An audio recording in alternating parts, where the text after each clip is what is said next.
पर गुरु साहब के साथ जुड़ा है। और अंत में जब 11 नवंबर 1675 को गुरु साहब का अपना शीश दे दिया, अन्याय के सामने सिर नहीं झुकाया, उस वक्त वाल्मीकि समाज के भाई जेठा जी ने ये पवित्र शीश को आनंदपुर साहिब तक ले जाने का काम किया और दसम पिता के पास ले गए। उस वक्त दसम पिता के मुंह से एक अमर वाक्य निकला, रंगरेटा गुरु का बेटा। ये वाक्य आज भी देश भर के वाल्मीकि समाज के सम्मान में बोला जाता है। और जब धड़ वहां छूट गया था, मुगल बादशाह का फरमान था किसका दाह संस्कार कोई नहीं करेगा, अगर दाह संस्कार किया तो उसको भी जिंदा जला दिया जाएगा। उस वक्त महान भक्त लखीसा बंजारा ने वो पार्थिव शरीर को रकाबगंज स्थित अपने घर में ले जाकर हंसते हंसते पूरे घर को जला दिया और गुरु साहब का दाह संस्कार करने का काम। आज वहां पर रकाबगंज साहिब गुरुद्वारा ये ऐतिहासिक घटना की साक्षी में खड़ा है। सिंधी और उदासीन समाज भी 9वें गुरु से जुड़े और एक प्रकार से महाराष्ट्र सरकार ने याद कर कर ये सभी समाजों को एकत्रित कर कर 9वें गुरु के 350वें शहीदी वर्ष को स्वरूप देने का काम किया। गुरु तेग बहादुर जी ने इस सभी समाजों पर, सभी हिंदुओं पर और पूरे भारत पर जो उपकार किया है उसको कोई नहीं भुला सकता। मित्रों, जब औरंगजेब का शासन था उसी वक्त देश ने 1675 में एक ऐसा बलिदान देखा जिससे पूरे देश की जनता की, सनातन धर्म के अनुयायियों की हिम्मत तो बढ़ी, परंतु साथ में साथ औरंगजेब की भी अत्याचार करने की हिम्मत को उसने तोड़ने का काम किया। जैसा मैंने पहले कहा, पंडित कृपाचार्य जी के नेतृत्व में काश्मीरी पंडित जब गुरु तेग बहादुर जी के दरबार में पहुंचे, उन्होंने कहा, सच्चे पातशाह हमारी रक्षा करो, हमारा धर्म डूब रहा है। तब गुरु तेग बहादुर जी ने कहा कि समय किसी महापुरुष का बलिदान मांगता है, और कहते हैं ना, पूत के लक्षण पालने में से ही मालूम पड़ते हैं। वहां साथ में 9 वर्ष के दसम पिता खड़े थे। गुरु गोविंद सिंह जी ने अपने पिता को कहा कि अगर समय महापुरुष का बलिदान मांगता है तो आपसे बड़ा महापुरुष कौन है? तो समय आपका बलिदान मांगता है। और गुरु तेग बहादुर जी ने निर्णय कहा और ऐलान किया, अगर औरंगजेब मेरा धर्म परिवर्तन करा सकता है तो सारे लोग धर्म परिवर्तन करें। और औरंगजेब ने इस चैलेंज को स्वीकार कर लिया। मैंने आगे कहा, सभी प्रिय शिष्यों पर किसी को जिंदा काट डाला, किसी को तेल के कड़े में डाला, किसी को रुई में लपेटकर जला दिया, मगर गुरु साहब की हिम्मत नहीं टूटी और अंत में गुरु गोविंद सिंह ने स्वयं अपना बलिदान दिया। और वो घटना देखते देखते देखते आग की तरह पूरे भारतवर्ष में फैल गई और सभी हिंदुओं ने, सभी औरंगजेब के विरोध करने वाले धर्म के अनुयायियों ने एक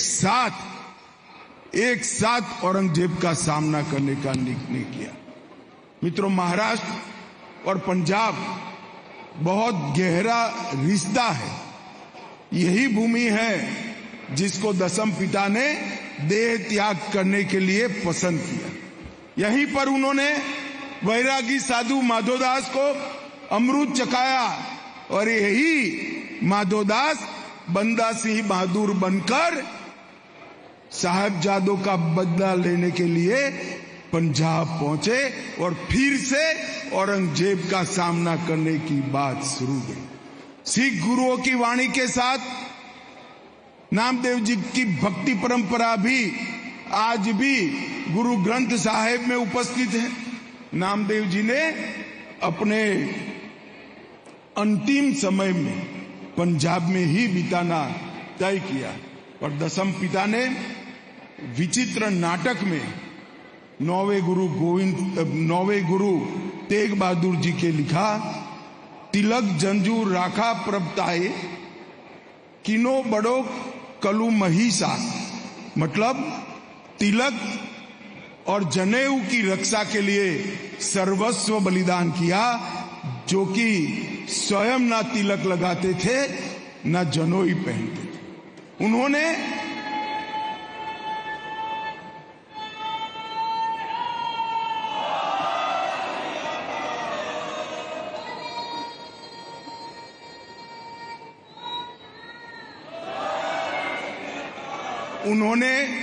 देश भर के हिंदुओं की, सिखों की रक्षा करने के लिए अपना बलिदान दिया और उसी से प्रेरणा लेकर गुरु गोविंद सिंह महाराज ने वर्ष 1699 में खालसा पंथ की स्थापना की। एक हाथ में माला और दूसरे हाथ में भाला और औरंगजेब के अत्याचारों के खिलाफ सिखों को संगठित कर एक बहुत बड़ी लड़ाई का उन्होंने शुरुआत की।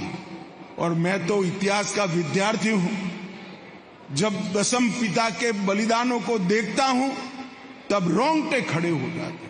दुनिया भर की कई क्रांतियों के इतिहास में कोई व्यक्ति ऐसा नहीं होगा जिसने धर्म की लड़ाई के लिए अपने पिता को, अपनी माता को और अपने चारों बेटे को बलिदान कर दिया। ऐसा करने वाला एक ही व्यक्ति है, सर्वंशदानी दसम पिता गुरु गोविंद सिंह।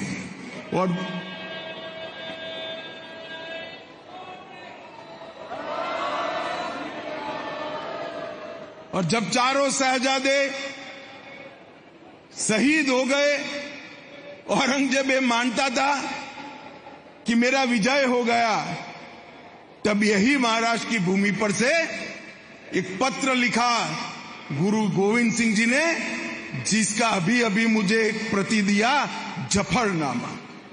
मेरा सभी से आग्रह है कि जीवन में जफरनामा एक बार जरूर पढ़ना। जफरनामा पढ़ोगे तो लड़ाई क्या होती है वो भी मालूम पड़ेगा और क्रूर से क्रूर व्यक्ति का मन परिवर्तन कैसे होता है वो भी मालूम पड़ेगा। और मित्रों, मुस्लिम इतिहासकार लिखते हैं जफरनामा मिलने के बाद औरंगजेब पूर्णतया निराश हो गया और गुरु साहब ने वहां बंदा सिंह बहादुर को अमृत चखाया और फिर से लड़ाई की शुरुआत हुई। आज सिख परंपरा के पांचों तख्त, श्री अकाल तख्त साहिब, तख्त श्री केशवगढ़ साहिब, तख्त श्री पटना साहिब, तख्त श्री दमदमा साहिब और तख्त श्री हजूर साहिब, ये पांचों जगह से 10 गुरुओं ने जो परंपरा शुरू की है उसको आगे बढ़ाने का काम होता है। और मित्रों, गुरु गोविंद सिंह जी से लेकर नानक देव जी महाराज से लेकर गुरु गोविंद सिंह तक मुगलों की कई पीढ़ियां, बाबर से लेकर औरंगजेब तक धर्म को बचाने के लिए 10 गुरु ने अलग अलग समय पर अलग अलग प्रकार से समाज को ताकत देने की काम की। गुरु नानक देव जी महाराज ने ज्ञान का प्रचार और प्रसार किया, कई सारी कुरीतियों को समाप्त किया। अंगद देव जी ने शिक्षा का प्रचार प्रसार किया। गुरु अमरदास जी ने सामाजिक समरसता का प्रचार किया। गुरु रामदास जी ने अनेक संस्थान स्थापित कर एक आधार दिया। गुरु अर्जुन देव जी ने सांस्कृतिक समावेशिता के लिए काम किया। गुरु हरगोविंद साहिब जी ने मीरी और पीरी भक्ति और धर्म की रक्षा दोनों का दर्शन दिया। गुरु हरराय जी ने दया का भाव समग्र विश्व के अंदर प्रचारित किया। तेग बहादुर जी ने हिंद की चादर का स्वरूप समग्र विश्व के सामने रखा और गुरु गोविंद सिंह जी ने खालसा पंथ की स्थापना करी, गुरु ग्रंथ साहिब का प्रकाश कराया। ये 10 सिख परंपरा के गुरुओं ने एक ऐसी परंपरा बनाई है जो न केवल भारत, समग्र विश्व के लिए अनुकरणीय है। आज यहां से कहा गया कि पंजाब में धर्म परिवर्तन कराया जा रहा है, ये उचित मंच है। हम ऐसे महान गुरु जी की श्रद्धांजलि देने के आए हैं जिन्होंने दूसरों के धर्म के लिए अपने शीश का बलिदान दिया। उन्होंने अत्याचारों के सामने नहीं झुके और हम लोभ लालच के चलते अगर धर्म परिवर्तन करते हैं तो हम दशम पिता के अनुयायी नहीं माने जाएंगे। मैं भी ज्ञानी जी ने जो कहा है